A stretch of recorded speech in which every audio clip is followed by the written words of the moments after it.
When my wife and I moved into the apartment on Willow Street, it felt like luck. Not good luck. The quiet kind. 3 bedrooms. Fresh paint that still smelled faintly chemical. Cheap rent in a town where cheap rent doesn't exist anymore. Upstate New York. One of those places people pass through but don't talk about. Tree-lined streets, early sunsets. The kind of quiet that makes you lower your voice without realizing it. We'd been looking for months. Everything else was too expensive, already taken, or came with a wait list longer than our patience.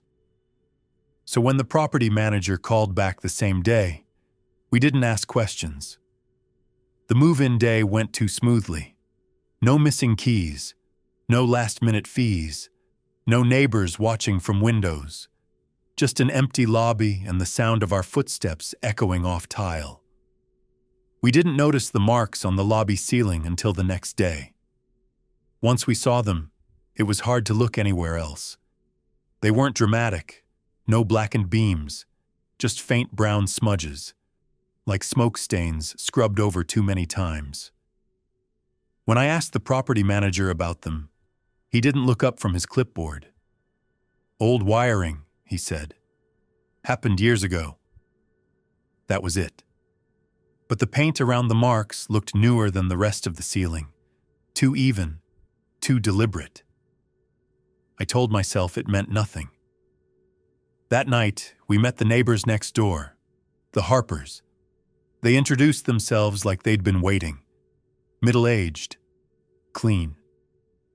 Their smiles didn't fade when the conversation paused. They asked how many kids we had, how old they were, which room belonged to who. Normal questions, asked too carefully. When I told them our apartment number, Mr. Harper hesitated. "People don't usually stay long there," he said. His voice was calm, conversational, like he was talking about bad cell service. I laughed. My wife didn't. "Why?" I asked.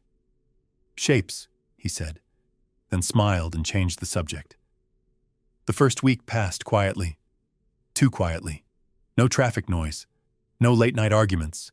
No music bleeding through walls. In the mornings I'd shower before work, steam fogging the bathroom. Sometimes I felt someone standing just outside the tub. No breathing, no movement, just presence. The air felt thicker there, like it resisted me when I turned. One morning, I shut off the water and watched a darker shape move across the shower curtain, slow, sideways, before stopping. It didn't ripple the plastic. It didn't disturb the steam. It just passed. My wife started feeling the same thing in the kitchen. She said it was worse when the lights were off, even if the room was still bright from the window. Our kids reacted differently. Eli pretended nothing bothered him. Nora slept with her closet light on. Ben grew calmer, quieter, too calm, like he was conserving something. 2 weeks in, Nora screamed. She said something was in her closet. Eli opened it and stood there longer than made sense. Later, he told me he thought he saw something where his clothes should have been. Something that didn't move, but didn't feel empty either. The Harpers came by again, this time with a small cardboard box, offered to babysit. We said no. Inside were children's toys that looked old but unused, all of them meant for kids much younger than ours. Ben walked toward them anyway. Didn't blink, didn't speak. They smiled like this wasn't new. We left Ben with them once. Just an hour. We needed groceries. When we came back, he was crying, quietly, sitting on the floor, staring at a corner of the wall. That night, we found handprints on the inside of his window. Too small, too high. They were faint, like residue rather than dirt. My wife wanted to leave. I said we couldn't afford it yet. The fire alarms went off a few nights later. Every unit, every floor. We ran into the hallway. The Harpers were already there. Calm. Mr. Harper told us to go back inside. I looked past him. The air smelled burned, but nothing felt hot. No smoke, no flames, just the memory of heat. The building was evacuated.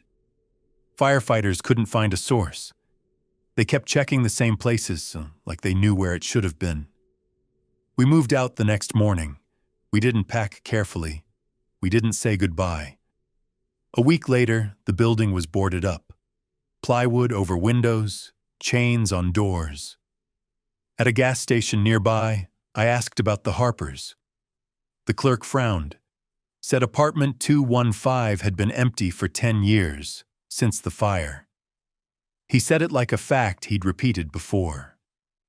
Ben hums sometimes now, always the same tune, low, wordless. When I ask him why, he points at the corner of his room and says quietly, "They said we can come back."